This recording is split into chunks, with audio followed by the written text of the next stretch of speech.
અત્યારે હું ઘરેથી નીકળીને વિદ્યાનગર રોયલ એનફિલ્ડના શોરૂમ પર આવ્યો છું. સાથે મારી વાઈફ પણ છે. તો આજે આપણે અમદાવાદ રાઈડ પર જવાનું છે, જ્યાં રોયલ એનફિલ્ડ તરફથી મોટી ઇવેન્ટ રાખવામાં આવી છે. ત્યાં આગળ અલગ અલગ રોયલ એનફિલ્ડના શોરૂમ પરથી અલગ અલગ બાઇકો જશે, જે અંદાજિત 650 થી 700 બાઇકો ત્યાં એકત્ર થશે. તો અત્યારે આપણે અહીં આગળ ઊભા છીએ અને આપણા અર્જુનભાઈ જે કેપ્ટન છે તે આપણને ઇન્સ્ટ્રક્શન આપી રહ્યા છે કે કેવી રીતે આપણે રાઈડ કરવી. આપણે શિસ્ત જાળવીને એક લાઇનમાં રહીએ, રસ્તા ઉપર બીજા કોઈ વાહનને અવરોધરૂપ ન થઈએ આપણે, એવી રીતે આપણે આગળ વધવાનું છે. આપણે હવે ઇન્સ્ટ્રક્શન લીધું, હવે રાઈડ માટે આપણે તૈયાર થઈ ગયા છે. હવે આપણે રાઈડ આઉટ કરીશું. તો ચલો.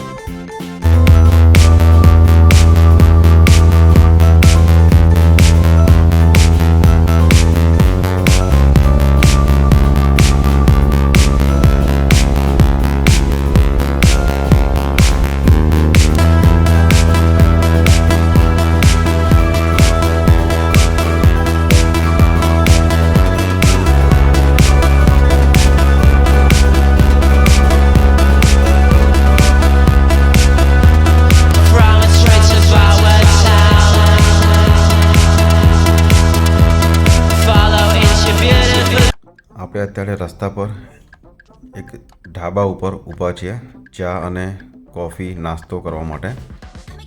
સવારે ઠંડી તો હતી, પણ એક જૂનૂન હતું કે રાઈડ પર જવું છે, રોયલ રાઈડ ઉપર. રોયલ રાઈડ એટલા માટે કે આજે 26મી જાન્યુઆરી છે અને 26મી જાન્યુઆરીએ રોયલ એનફિલ્ડ તરફથી આ ઇવેન્ટ રાખવામાં આવી છે, જ્યાં અમે જઈ રહ્યા છીએ. હું પણ ત્યાં જવા માટે એક્સાઇટેડ છું. ત્યાં જઈને નવા રાઇડર્સની મુલાકાત લઈશું. અત્યારે આ આપણી ટીમ છે જે રોયલ એનફિલ્ડની ઇવેન્ટમાં જવા માટે આવી છે. નાસ્તો કર્યા બાદ થોડો ટાઈમ મળ્યો છે, તો મેમરીઝ કલેક્ટ કરી લઈએ અને પછી રાઇડ આઉટ કરીએ. તો આપણે પહોંચી ગયા છે રોયલ એનફિલ્ડના ઇવેન્ટમાં. અમે અમારા બાઇક પાર્ક કરી દીધા છે. હવે કેપ્ટન આગળની માહિતી આપશે. આગળની માહિતી આપણે લઈએ ત્યાં સુધી તમે જે નવા રાઇડર્સ આવે છે એ તમે જોવો. सभी बाइकर्स के लिए फ्री हेल्थ चेकअप, बाइक पर फ्री हेल्थ चेकअप है और आप यहाँ से कूपन कलेक्ट कर सकते हैं, जिसमें एक आपको बड़ा डिस्काउंट मिल रहा है. उसके साथ में हर्डल वो हमने एक काम किया है, जिसमें टायर पंची, स्टिकल चेस, कई सारे हमने डिजाइन किया है. उसका रजिस्ट्रेशन आप करवाना सब लोग.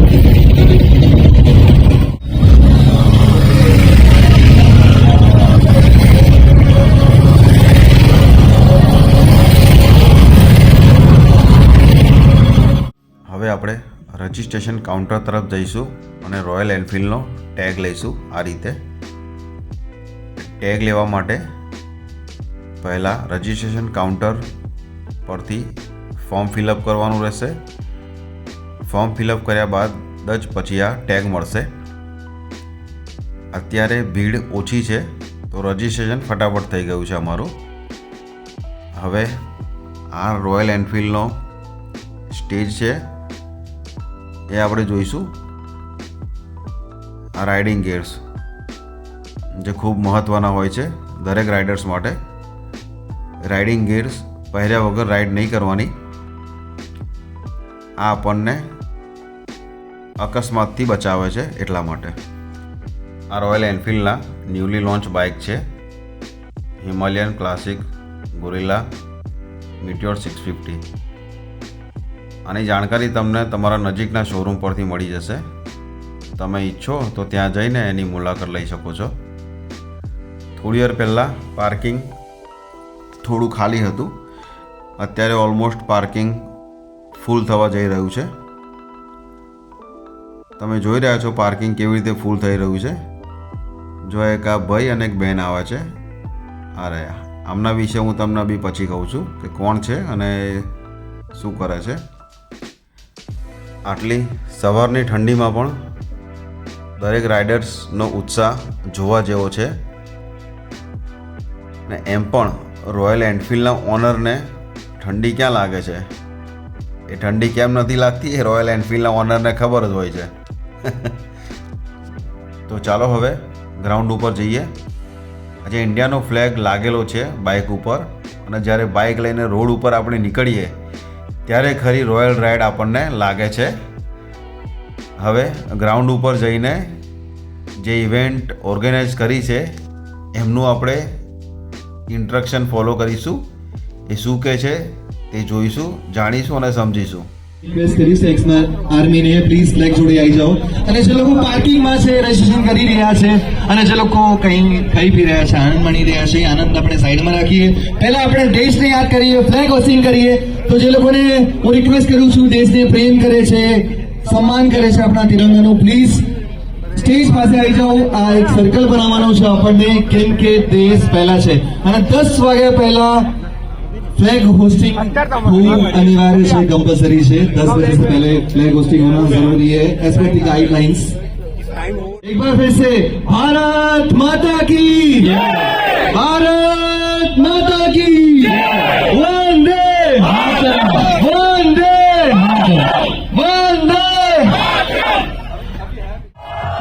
ધ્વજવંદન થઈ ગયું છે અને હવે ફરીથી એક વખત મેમરી કલેક્ટ કરવાનો ટાઈમ. દરેક જણ મેમરી કલેક્ટ કરી રહ્યા છે, પોતાના ફોનમાં મેમરી કેદ કરી રહ્યા છે. તમે જોઈ રહ્યા છો, ખૂબ સરસ લાગ્યું અહીં આવીને. હું તમને પેલા ભાઈ અને બહેનની વાત કરતો હતો બી, પાર્કિંગમાંથી જે આવતા હતા એ આ રહ્યા. જો આ બંને જણા આખું ભારત ફરી આવ્યા છે. આજે બેગ ઉપર ટેગ દેખાઈ રહ્યા છે, એ પૂરા ભારતમાં ફરીને કલેક્ટ કરેલા ટેગ છે. આ એ ટેગ છે જે દરેક રાઇડર્સનું સપનું છે કે અમે પણ પૂરું ભારત ફરીએ, જમ્મુ કાશ્મીરથી લઈ અને કન્યાકુમારી સુધી. તો ચાલો હવે થોડોક ફન ટાઈમ, હેંગિંગ ટાઈમ.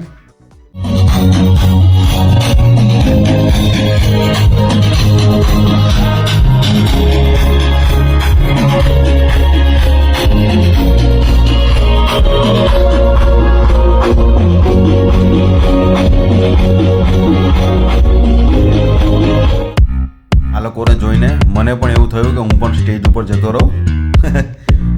હું આ સ્ટેજ ઉપર પહોંચી ગયો છું ચીલ કરવા માટે, ડાન્સ કરવા માટે.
જોઈન કરવા માંગે છે, જોઈ રહ્યા છે, આવી શકે છે, જોઈન કરી શકે છે. અને ઓબ્સ્ટિકલ પછી 1 કલાક પછી લંચ ચાલુ થશે, એટલે ઓબ્સ્ટિકલમાં બધાને પાર્ટિસિપેટ કરવાનું જ છે. તો અહીંયા આવી જાઓ અને પાર્ટિસિપેટ કરો. અને પછી એના પહેલા જ આપણે આનંદ જોરદાર તાળી સાથે આપવાનું નામ કહેવાય છે અને ઝુંબા એક્ટિવિટી કરી રહ્યા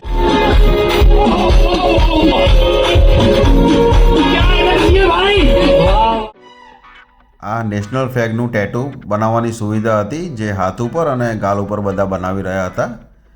અત્યારે બાઇકનું સ્લો રેસિંગ ચાલે છે. જે સ્લો જાય છે એ જીતે છે. અત્યારે આપણા આણંદના મિતભાઈ રેડ કલરનું બાઇક લઈને આવ્યા છે. લાસ્ટમાં તમે જોઈ રહ્યા છો મિતભાઈ આપણા સૌથી સ્લો છે. આપણા મિતભાઈ જીતશે એવું લાગે છે, પણ આ પગ પડી ગયો જો. હવે આ ક્લાસિકવાળા સૌથી છેલ્લે છે. આપણા મિતભાઈ બહાર નીકળી ગયા છે. ક્લાસિક સૌથી સ્લો. આ સ્લો રેસિંગ છે, સ્પીડઅપ રેસિંગ નથી. એટલે જે વધારે સ્લો ચલાવે છે એ જીતે છે એવું છે અત્યારે આમાં.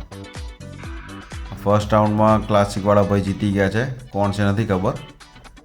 સેકન્ડ રાઉન્ડમાં આણંદથી આપણા 2 જણ છે કદાચ. હા, 2 જણ છે. અમે એક જણ તો પહેલાં નીકળી ગયા. બીજા છે આપણા કલ્પેશભાઈ, ડૉક્ટર છે. એ હવે એકદમ સ્લો ચલાવી રહ્યા છે. આપણે જોઈએ હવે આ 3માંથી કોણ આગળને આપણે પાછળ આવે જોવાનું છે. કારણ કે આપણે સ્લો ચલાવી રહ્યા છે અત્યારે, તો સ્લો રેસ છે એટલે.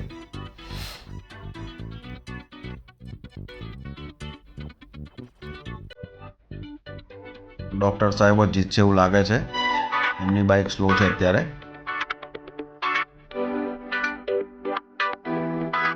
બે જ જણા રહ્યા છે. એક જણ નીકળી ગયા. બસ થોડું આ ભાઈ હટોના સાઈડમાં. પગ પડી ગયો. ડૉક્ટર સાહેબ આપણે બહાર. હવે હું પણ ટ્રાય કરી લઉં. મેં પણ ડૉક્ટર સાહેબનું બાઇક લઈ લીધું અને હું સ્લો રેસિંગમાં નીકળી ગયો. મારી વાઈફ શૂટિંગ ઉતારે છે. કદાચ મારી વાઈફને એવું લાગતું હશે કે હું પણ નીકળી જ જઈશ, એટલે મારી વાઈફે અડધેથી શૂટિંગ બંધ કરી દીધું. જોવા પણ ના રહ્યા કે જીતશે કે નહીં જીતે. અડધેથી જ બહાર. જો અમે 2 જ જણ રહ્યા હતા. ચલો કોઈ નહીં, એન્જોય કરી લીધું. અમારા આણંદના ગ્રુપમાંથી કોઈ પણ સ્લોમાં ફર્સ્ટ નથી આવ્યું. ખૂબ સરસ રહી આજની ઇવેન્ટ. બીજી પણ ઘણી બધી એક્ટિવિટી હતી, પણ અમે ફક્ત જોઈને આનંદ લીધો. જોવામાં પણ બહુ મજા આવી. આજનો દિવસ બહુ સરસ રહ્યો. રોયલ એનફિલ્ડ તરફથી જમવાની પણ વ્યવસ્થા હતી, જે ખૂબ સરસ હતી. જમવાનું બહુ સરસ હતું. આપણે હવે આજનો બ્લોગ અહીં જ પૂરો કરીએ છીએ. આજની રાઈડ ખૂબ સરસ રહી. Thank you.